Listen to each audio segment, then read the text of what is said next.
Good morning, everybody. I want to talk to you today about the power of your identity and how it affects your overall performance in life and the results that you want. So let me take you through the basics of that. We'll have a conversation around it. I think you're going to find it pretty powerful. So remember, I wrote a book called The Power of Your Identity. And in that book, I talk about the strongest force in human nature is this desire to remain consistent with how we describe ourselves. So let's talk about how that evolved and how that came about. When you were born, you didn't have a description of yourself. You were just a child, but you went through some feedback from the people around you that said, oh, you're so cute, or, you're smart or funny, or you're a troublemaker. And they started to give you labels, and some of them you wore and you took on, and then they became externally validated by people that you went out into the world. So you went to school and somebody said, hey, you're funny, or you're smart, or you're quick, or you're witty, or you're beautiful, or you're dumb, or you're chubby, or you're fat. And they gave you these labels and you went, I am. And the ones that I'm going to use, if you can see this over here, is I want to talk about being overweight versus an athlete, the employee identity versus the entrepreneur, and the financially average versus the financially free. And all of these foster a belief, which is a feeling of certainty, and then you live out the script that's being created by others and for yourself. So what are the building blocks? Well, first, the people around you give you evidence and give you feedback, and you start to feel like you are a certain way. When I grew up, I was called Bone Dog because I was so skinny, Pizza Face because I had a lot of acne, and then I go on a hunt for validation. I look in the mirror, I listen to what other people, I compare myself to other people, and I go, am I skinny? Am I really weak? Am I ugly? Do I have more acne than other people? And I start to measure and compare as anybody would do in this area: overweight, employee, financially free. And we start to get these labels that we become comfortable with, and we start to assume that that's who we are. Over time, let's say your parents say to you, hey, stop eating or you're going to get fat. That's enough. You're already overweight. And you go to school and you play at the gym class and you can't keep up with the other people. So all of this validation, comparison, and references, as I like to call them, start to accumulate in your mind, and you start to believe that you are that person. Your peer group and the people that SEC you, that support, encourage, and challenge you, whether they do so in an empowering or disempowering way, are going to affirm or move you toward a different space, a different identity. Now, there's a spectrum in between being overweight and an athlete. Would you agree with me? Or there could be obese and Olympic athlete, if you want to exaggerate a little bit that. So if you are just slightly overweight, you may go to your doctor, and your doctor may give you a measuring device of saying, oh, for your height and weight and age, you should be around 150 pounds, you're 165, you're a little bit overweight. For those of you that know golf, you know that you're given a handicap. But for those of you that don't, let me give you a very specific measuring device that gives people an identity. And this force people want to live into because they have a need for certainty. So it goes like this. The average game of golf, a perfect game, the score is 72. Over time, you play the game and you add up your scores and divide them by the number of games. Let's say you played 10 games and you shot 75, 80, 85, 83, 78, etc. You divide it by 10 and your average score is 80. You subtract 72 and you're left with how much? The number of 8. And that now is your identity. You're an 8 handicap. You're expected to shoot around 80. Anything better than that, yay, it's a great day. Anything more than that, oh, not so good. And we have the same thing with our weight. You have a range for what you're comfortable with your identity, true or true. You're maybe 185, or you're 125 to 130, or you're 175 to 185. As soon as you hit 185, you're like, put on the brakes, push the dessert away, can't fit in my belt. You get all this feedback, and validation and references that say you're on the outside of the current comfort zone. When it comes to being an employee, well, employees get paid for in exchange time for money. They go 9 to 5. They have weekends off. There's customs and rules and references around that, and then you get comfortable with it and you just live into that. Does that make sense so far? You guys with me? And when it comes to financially average, you again notice that other people drive a similar car. Some people, like myself, when our parents dropped us off at school, we were somewhat embarrassed with the vehicle that, for instance, my mom drove. Please drop me off a block from school. And embarrassment and shame are basically your system saying you're not enough. And you will do almost anything to avoid not being enough. You will hide, you will make up a story, and if you ever have the experience where you were singing or dancing and somebody said, "Oh, for the love of God, please don't sing," and you get a triple E, an extreme emotional event that says you're not enough, your nervous system wires you, adds that in as a reference into who you are, and says, do not do that. And then what does it do? It labels it with the famous words, I am. I am. Someone goes, hey, you want to sing karaoke? You want to do this? You want to do that? And you go, sorry, I'm not a singer. I'm not a good singer. I'm a terrible singer. And you give yourself that label. Maybe the classic one that is so obvious is when people say, I am not good with names. I don't remember names. And they hypnotize and brainwash themselves. And they keep on saying, I'm sorry, I'm so bad with names. And they tell themselves this story, and each one of your identities has a story filled with I am labels. I am struggling with my finances. I am not good with my budget. I am bad with technology. I am overweight, chubby.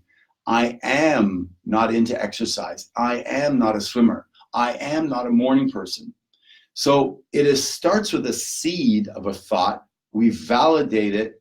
Our peer group that we spend time with lives through that or doesn't. And then eventually you take it on as yourself. Got it? Are you with me? Does this make sense?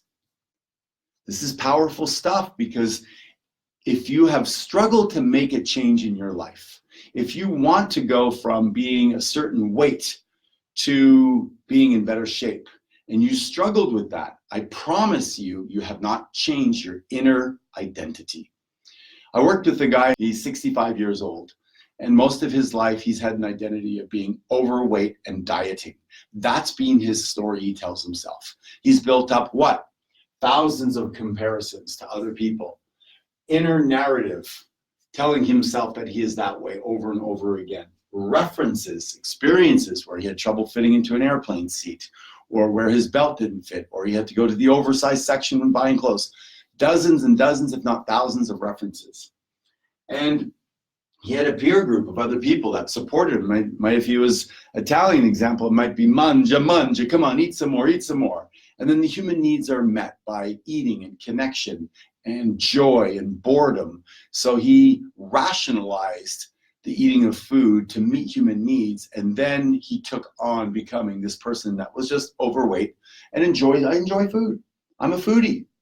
And we hypnotize ourselves into it. Are you still with me? I hope so. Then along comes the possibility for change, and a couple of factors have to happen if you want to change. Number one is you need to get leverage on yourself. You need to be able to have so much pain to not change. How much? So much pain to not change that you're going to change. And what happened to him is he was skating with his grandson, and his grandson, he said, hey, do you enjoy skating with Grandpa? And his grandson looked up at him and he goes, yeah, it was great, Grandpa, but it would be nice if you could skate more than 2 times around the rink. And he looked down at him and he thought, I am out of shape. And I'm not going to be able to do cool things with my grandson. And that was the leverage that he needed to make a shift. And that's when He went to Weight Watchers. He changed his peer group and his support, encouragement, and challenge. He started to talk to different people, and he spoke to me, and I bet him $50 he could not lose the weight. Why? Because I know that he's the type of person that hates to lose a bet. So I was able to access his inner motivational strategies and challenge him. And he lost 60 pounds. He probably hasn't been that weight since high school. Imagine somebody who their entire life was this identity and was able to shift. And the one key ingredient is he mentally made the shift is, now I am an athlete. And then he started to look for all the best practices and acted as if he was already an athlete. Does that make sense? Are you guys with me? Are you getting excited? This is what you can do and need to do if you want to create lasting change. What kind of change, please? Lasting change. Anybody can lose 10 or 15 pounds and then gain it back.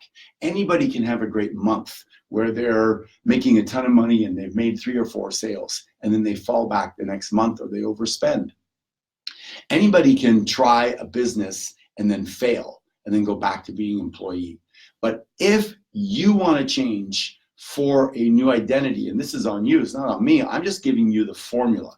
If you, for instance, want to go from not being your ideal weight to being an athlete, then you're going to have to follow these steps. You're going to have to do what? Change the mentors and peers so you have a new normal.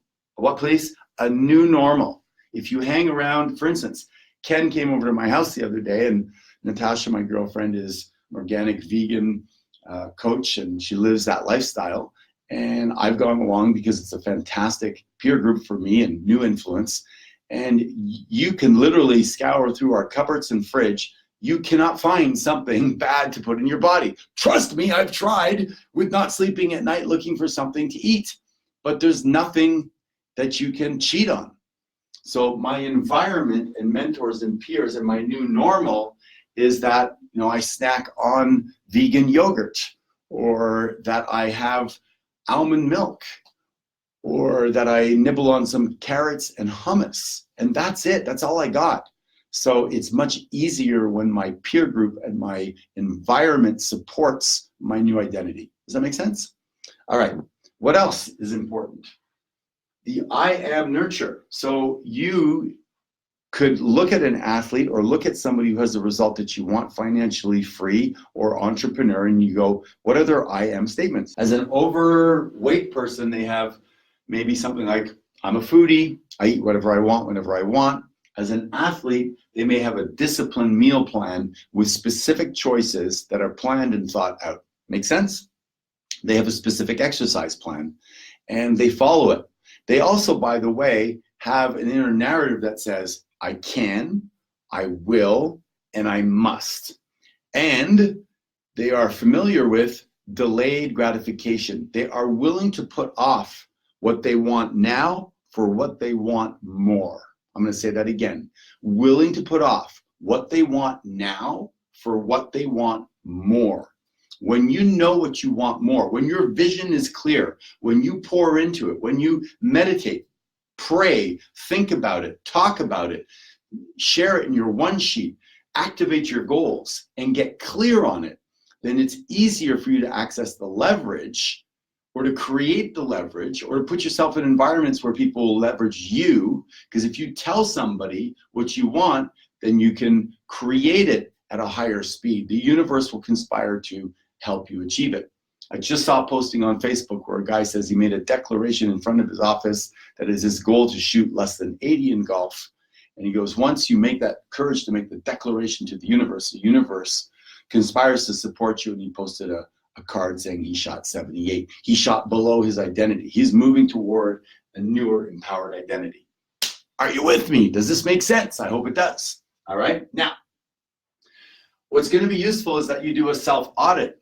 And I talk about this in the Sunday System for Success, and I really think it's very, very important, is that every evening and every week when you do your Sunday System for Success, you need to ask yourself what worked, what didn't work, and how can I make it better?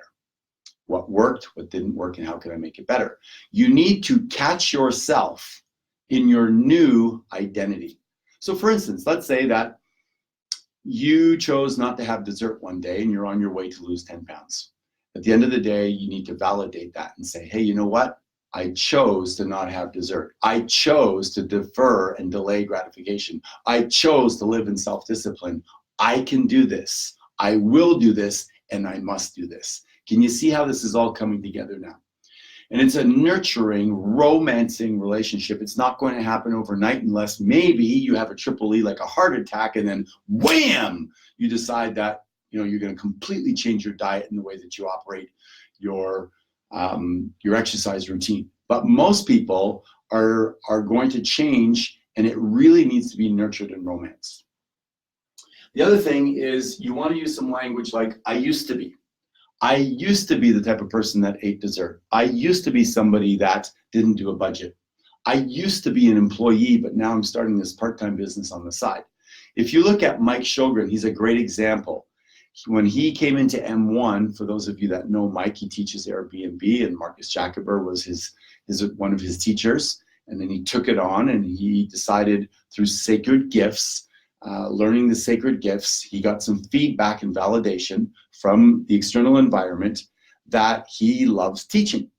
So he came in as a CPA. He had a small business, photography business, that he hustled on the side. Through some environment and feedback from, I think it was Chris Crawford, said to him, you need to leverage that business, otherwise it's not a business, it's just another job. So he learned how to leverage that business and has somebody else that runs it now, and he makes residual income from it.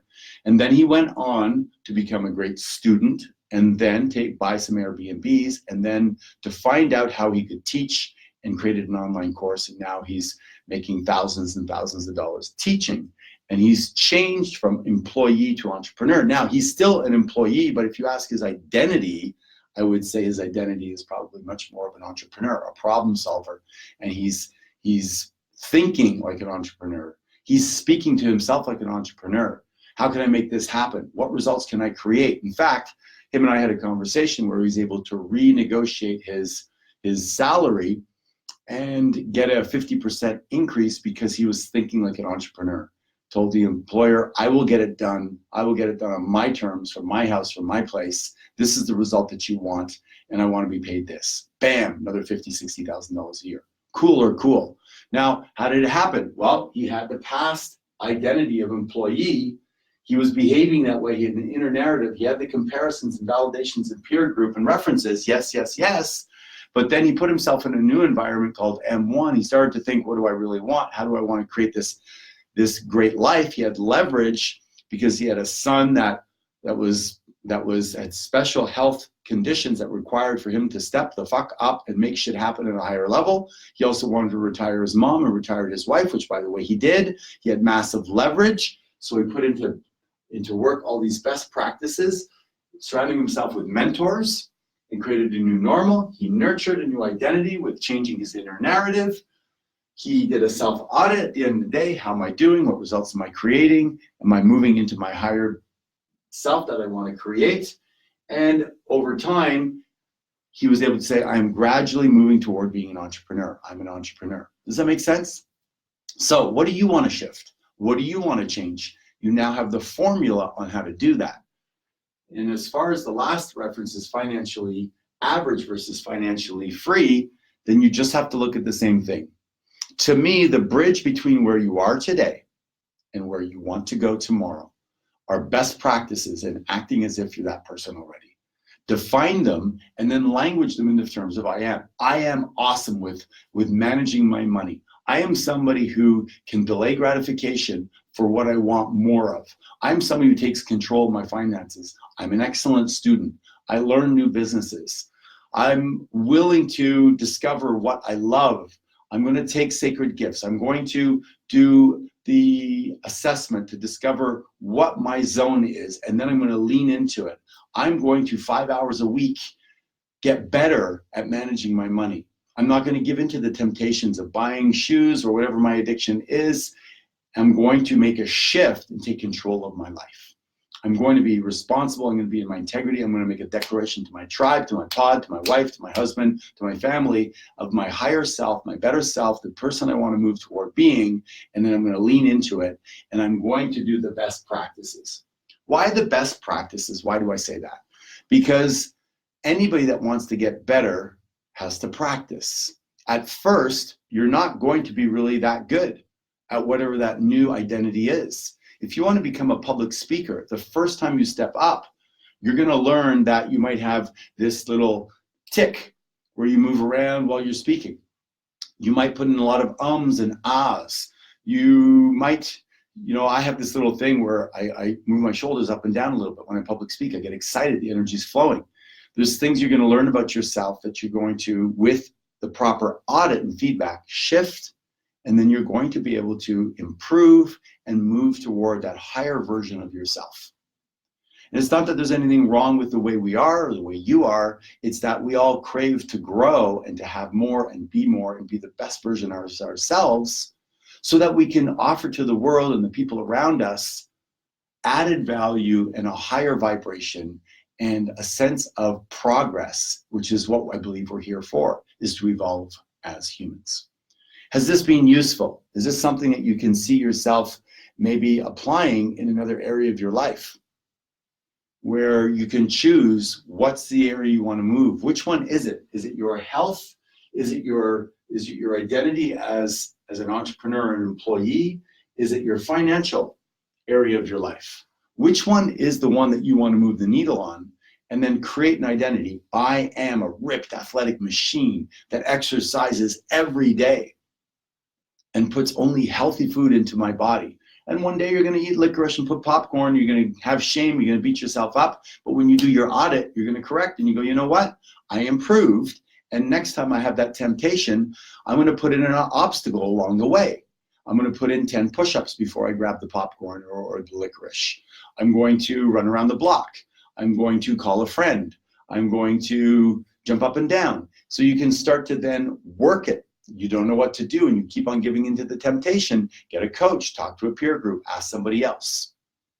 If you really want to make the shifts, the most important thing is you put yourself into an environment where those people non-negotiate their higher standards.